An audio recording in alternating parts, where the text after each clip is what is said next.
El virus de la inmunodeficiencia humana, VIH, es el virus que causa el SIDA. Cuando una persona se infecta con VIH, el virus ataca y debilita el sistema inmunitario.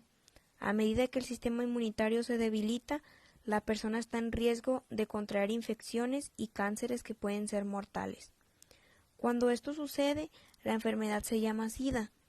Una vez que una persona tiene el virus, este permanece dentro del cuerpo de por vida. La activación del sistema inmune con el virus VIH. Cuando el virus VIH se encuentra en nuestro cuerpo, se comporta de una forma única, ya que ataca las células del sistema inmune y destruye las defensas del organismo. Cuando se determina la presencia del virus, el sistema inmune adaptativo genera y produce células T CD4, que estas sirven para atacar el virus. También se producen células T CD8, llamadas células T asesinas, que tienen como función eliminar a las células infectadas del virus. Después, el virus ataca a las células infectadas hasta eliminarlas. Después se generan más células TCD4 hasta aumentar el número de células infectadas por el virus, y así se crea el círculo destructivo. Un dato muy importante es para determinar el VIH que se hace el recuento de células TCD4 que desciende a un número cierto de menos 200 células en un mililitro de sangre. Bueno, yo voy a hablar sobre el ciclo de replicación o ciclo biológico del VIH. Este tiene 6 etapas. Yo voy a hablar sobre la primera etapa, que es la entrada del VIH en la célula. Esta se produce mediante la unión de la molécula CD4 a través de la PG120, que es una glucoproteína, produciendo un cambio conformacional que permite la interacción con un correceptor, que en este caso serían las quimiosinas. Esa interacción provoca un cambio en el PG41 que introduce la fusión de la envoltura viral en la membrana celular. A este proceso de unión del virus a la membrana celular y entrada al citoplasma se le llama internalización. La segunda etapa del ciclo biológico o ciclo de replicación sería transcripción inversa e integración. Se produce la liberación del genoma viral y se inicia la transcripción. La transcriptasa inversa cataliza la formación de la primera cadena de ADN a partir de ARN viral. Esto quiere decir que después de infectar a la célula, el VIH, que es un retrovirus, emplea una enzima llamada transcriptasa inversa para convertir el ARN en ADN. Después se integra su ADN en el ADN de la célula del huésped, que le permite multiplicarse. La tercera etapa del ciclo de replicación o ciclo biológico del VIH sería el periodo de latencia.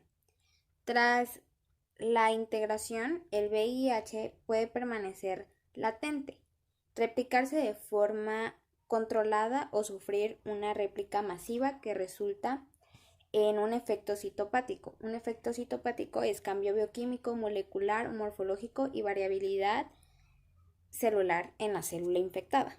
El paso de la fase de latencia a la reactivación depende de factores celulares, como lo es la proteína NF-κB.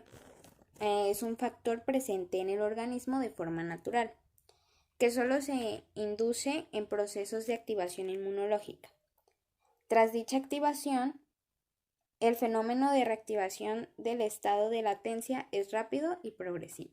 Yo les hablaré de la parte 4, síntesis y proceso del ARN. El provirus mimetiza un gen. Al tratarse de un retrovirus complejo, en su regulación se implican tanto proteínas celulares como proteínas reguladoras codificadas por el virus. Existe una expresión genética temprana, transcripción de los genes reguladores TAT, REP y NEF, y una tardía, transcripción de genes estructurales y enzimáticos codificados por GAG, POL y EMP. así como los accesorios BIF, BPR y BPU. Dos proteínas virales son esenciales en la síntesis de la totalidad del ARN viral y REF, regulador de la expresión del virión, que codifica una proteína que facilita el transporte de los ARNM del núcleo al retículo endoplasmático, donde son traducidos en proteínas por los ribosomas celulares. El ARNM y el VIH se sintetizan como un único transcrito que se transporta al citoplasma, donde se procesa en ARN de dos distintos tamaños. 5. Traducción y maduración. Una vez sintetizadas las proteínas virales, deben ser procesadas de forma posttraduccional antes de ensamblarse en partículas virales maduras. En este proceso participan las proteínas BIF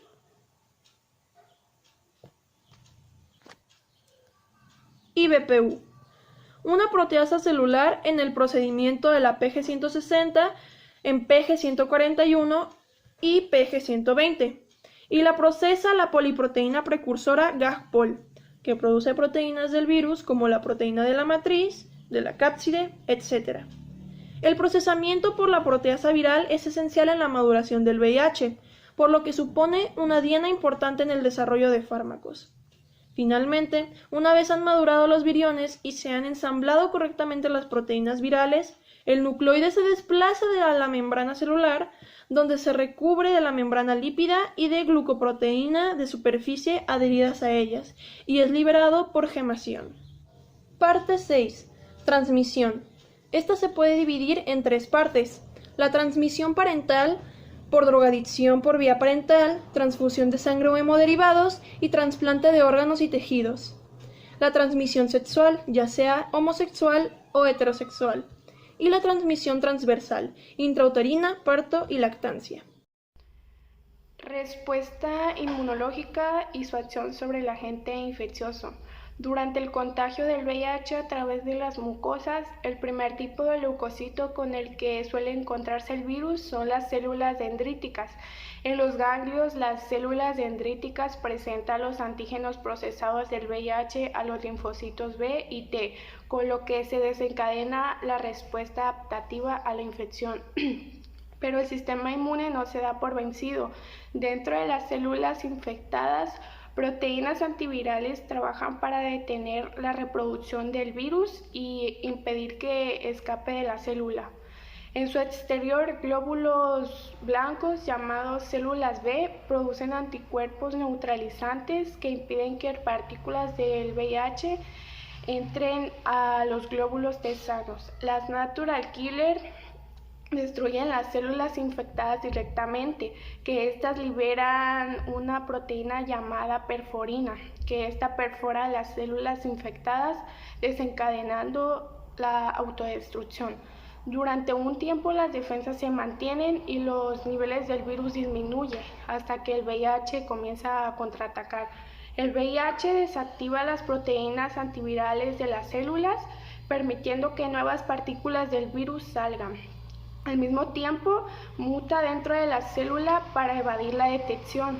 Finalmente, el sistema inmune se desgasta y las células T-killer que estuvieron activas todo ese tiempo, por todo ese proceso, se agotan.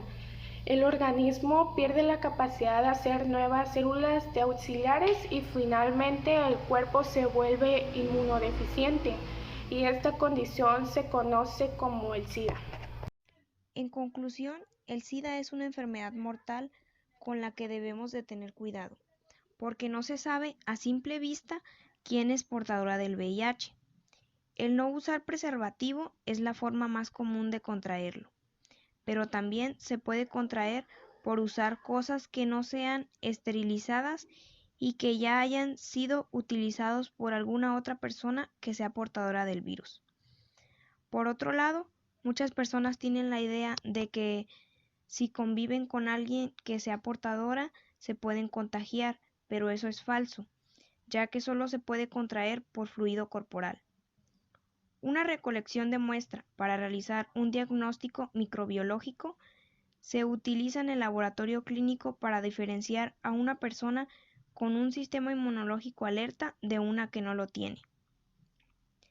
Una vida saludable influye mucho a la respuesta que da nuestro sistema inmunológico, ya que es menor el riesgo de adquirir agentes infecciosos en nuestro organismo.